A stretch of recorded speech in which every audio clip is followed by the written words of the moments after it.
Assalamualaikum warahmatullahi wabarakatuh. Selamat pagi Ibu. Perkenalkan, nama saya Akila Nailan. Pada kesempatan kali ini saya akan mempresentasikan hasil literatur review saya yang berjudul Pengaruh Scrolling TikTok Terhadap Psikologis Generasi Z.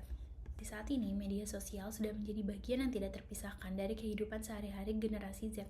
Salah satu platform yang paling banyak digunakan adalah TikTok, aplikasi berbasis video pendek yang dilengkapi dengan algoritma canggih.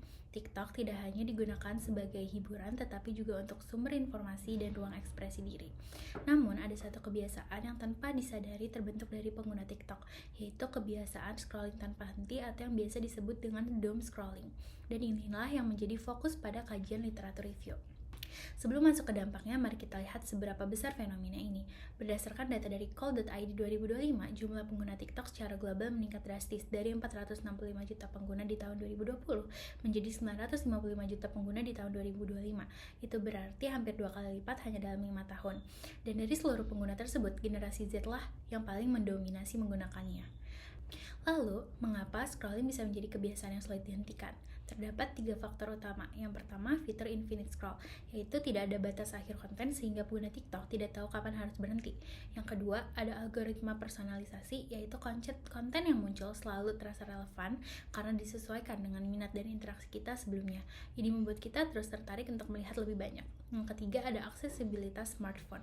TikTok bisa dibuka kapan saja sehingga scrolling sering terjadi secara spontan bahkan tanpa tujuan yang jelas. Dari sisi kognitif, paparan video pendek secara terus-menerus membuat otak terbiasa menerima informasi dengan cepat, kemampuan fokus kita menjadi menurun.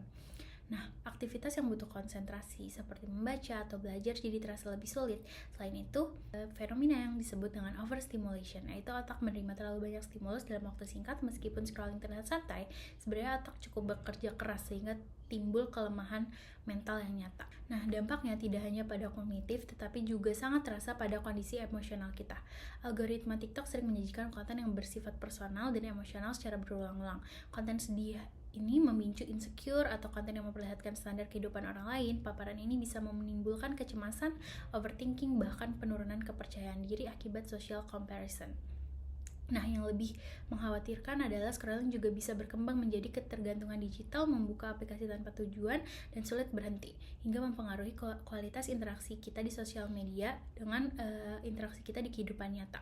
Kesimpulannya, jadi dari keseluruhan kajian ini ada 3 poin kesimpulan utama. Yang satu, generasi Z adalah kelompok paling rentan karena mereka tumbuh bersama teknologi digital sejak dini. Yang kedua, paparan konten berulang secara signifikan mempengaruhi pola pikir, kondisi emosi, dan perilaku sosial mereka.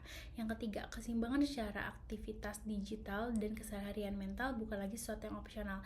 Ini sudah menjadi kebutuhan yang mendesak.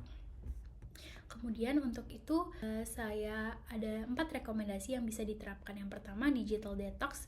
Yang kedua, screen time limit. Yang ketiga, kurasi feed secara aktif. Dan yang keempat, peningkatan literasi digital. Sekian presentasi dari saya. Wassalamualaikum warahmatullahi wabarakatuh.